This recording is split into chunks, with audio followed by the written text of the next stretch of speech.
The Book of Habakkuk. The burden which the prophet Habakkuk saw.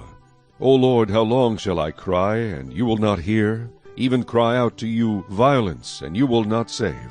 Why do you show me iniquity, and cause me to see trouble? For plundering and violence are before me. There is strife, and contention arises. Therefore the law is powerless, and justice never goes forth. For the wicked surround the righteous, therefore perverse judgment proceeds. Look among the nations and watch, be utterly astounded, for I will work a work in your days which you would not believe, though it were told you. For indeed I am raising up the Chaldeans, a bitter and hasty nation, which marches through the breadth of the earth, to possess dwelling places that are not theirs. They are terrible and dreadful, their judgment and their dignity proceed from themselves. Their horses also are swifter than leopards, and more fierce than evening wolves. Their chargers charge ahead, their cavalry comes from afar. They fly as the eagle that hastens to eat. They all come for violence, their faces are set like the east wind. They gather captives like sand, they scoff at kings, and princes are scorned by them. They deride every stronghold, for they heap up earth and mounds and seize it. Then his mind changes, and he transgresses. He commits offense, ascribing this power to his God. Are you not from everlasting, O Lord my God, my Holy One? We shall not die. O Lord, you have appointed them for judgment. O Rock, you have marked them for correction. You are of purer eyes than to behold evil, and cannot look on wickedness. Why do you look on those who deal treacherously, and hold your tongue when the wicked devours a person more righteous than he? Why do you make men like fish of the sea, like creeping things that have no ruler over them?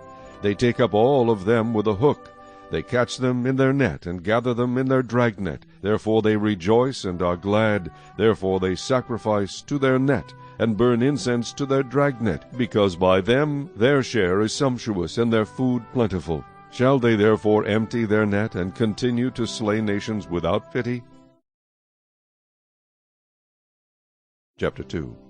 I will stand my watch, and set myself on the rampart, and watch to see what he will say to me, and what I will answer when I am corrected. Then the Lord answered me and said, Write the vision, and make it plain on tablets, that he may run who reads it.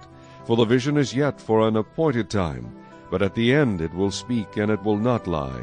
Though it tarries, wait for it, because it will surely come, it will not tarry. Behold, the proud, his soul is not upright in him, but the just shall live by his faith. Indeed, because he transgresses by wine, he is a proud man, and he does not stay at home, because he enlarges his desire as hell, and he is like death and cannot be satisfied. He gathers to himself all nations, and heaps up for himself all peoples. Will not all these take up a proverb against him, and a taunting riddle against him, and say, Woe to him who increases what is not his, how long? And to him who loads himself with many pledges. Will not your creditors rise up suddenly? Will they not awaken who oppress you? And you will become their booty, because you have plundered many nations. All the remnant of the people shall plunder you, because of men's blood, and the violence of the land and the city, and of all who dwell in it. Woe to him who covets evil gain for his house, that he may set his nest on high, that he may be delivered from the power of disaster. You give shameful counsel to your house, cutting off many peoples, and sin against your soul. For the stone will cry out from the wall, and the beam from the timbers will answer it. Woe to him who builds a town with bloodshed, who establishes a city by iniquity.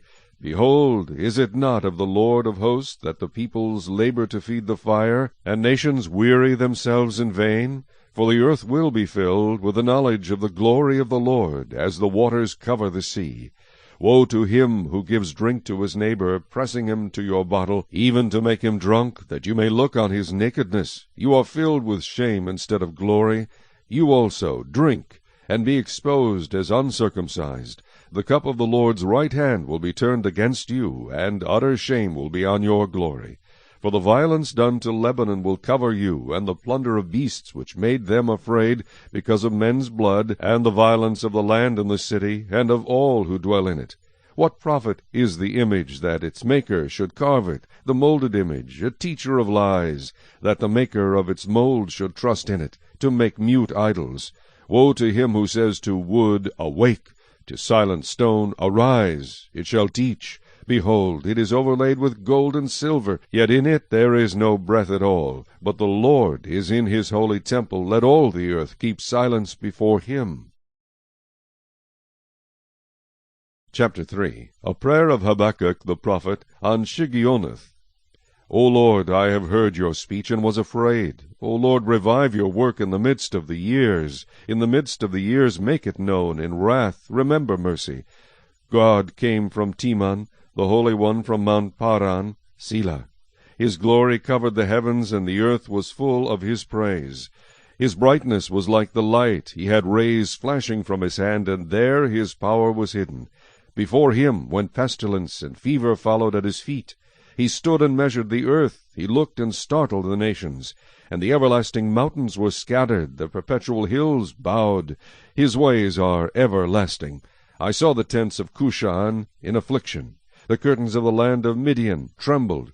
O Lord, were you displeased with the rivers? Was your anger against the rivers? Was your wrath against the sea, that you rode on your horses, your chariots of salvation? Your bow was made quite ready. Oaths were sworn over your arrows. Selah. You divided the earth with rivers. The mountains saw you and trembled. The overflowing of the water passed by. The deep uttered its voice, and lifted its hands on high. The sun and moon stood still in their habitation. At the light of your arrows they went, at the shining of your glittering spear. You marched through the land in indignation. You trampled the nations in anger. You went forth for the salvation of your people, for salvation with your anointed. You struck the head from the house of the wicked, by laying bare from foundation to neck. Selah. You thrust through with his own arrows the head of his villages. They came out like a whirlwind to scatter me. Their rejoicing was like feasting on the poor in secret. You walked through the sea with your horses, through the heap of great waters. When I heard, my body trembled, my lips quivered at the voice. Rottenness entered my bones, and I trembled in myself, that I might rest in the day of trouble. When he comes up to the people, he will invade them with his troops. Though the fig tree may not blossom, nor fruit be on the vines, though the labor of the olive may fail, and the fields yield no food, though the flock may be cut off from the fold, and there be no herd in the stalls, yet I will rejoice in the Lord. I will joy in the God of my salvation. The Lord God is my strength. He will make my feet like deer's feet, and he will make me walk on my high hills. To the chief musician, with my stringed instruments.